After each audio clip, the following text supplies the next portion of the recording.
This bothers me, really bothers me, and I suppose it bothers other people, and other people have been staying quiet for quite a while. So 2 weeks ago, I went to fill up my tank, and fuel was £1 39p per liter. I went back today, and fuels and the news, it was big on the news that cost of living is coming down and fuel prices falling. I went back today and fuel price is £1 53 per liter. That's not falling to me, man. I feel up people still. I feel up with these news giving propaganda and fooling people, man. So how could it be falling? We moved from 139 and gone to 153.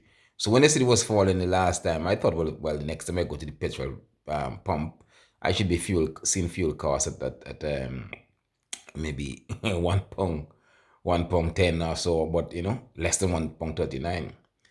But it bothers me. What really bothers me is the approach to what is now labeled the living crisis and the reasons behind it. So we are constantly being told that the reason for this so-called living crisis is because of the war in Ukraine, which is labeled Putin's war.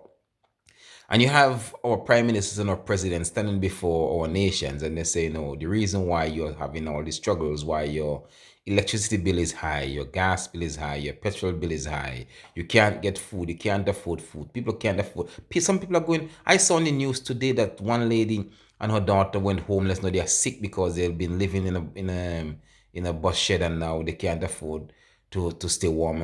And they're sick because they lost their home, they couldn't afford to pay rent. And I guarantee there are thousands upon thousands of people in the same position.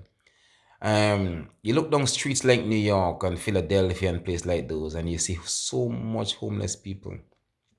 And I'm frightened. I'm really frightened of for UK to be in the same position. It could be any of us, Like somebody said, Mike Tyson said, from a Rolls Royce to the gutter is only one step.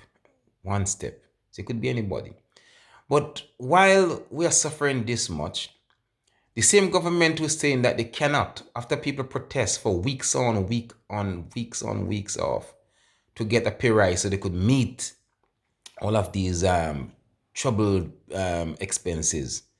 And you say we can't afford it because we don't have any money. You can't afford to improve the educational standard. We can't afford to improve our health standard. We can't afford to deliver on the basic needs for our people.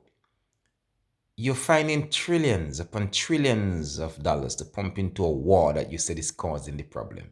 So you said the reason why we're facing these hardship is because of Putin's war. But you are financing that war.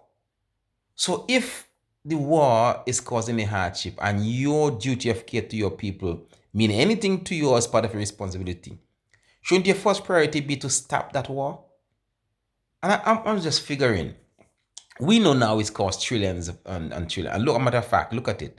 We have the G7 alone against one country. And all these economies are struggling. Yeah. So it shows that it's really, really expensive to fight this war. If all these big countries, Germany, France, England, America, is fighting against one country, and yet economically we are struggling this much, it tells you it's costing too much. So does it worth it?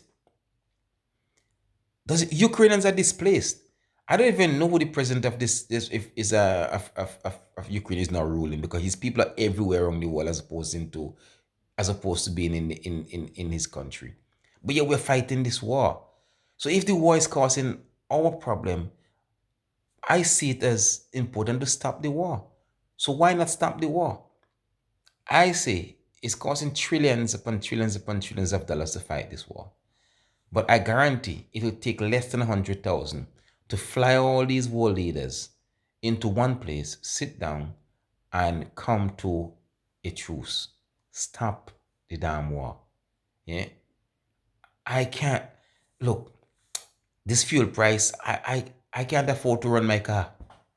I have so much people in my position. No, man. No, we have to do something about this. This excuse, this ridiculous excuse doesn't make any sense. Where's the money coming from to fight the war if we can't get money to feed our people? No. It's time to stop this war.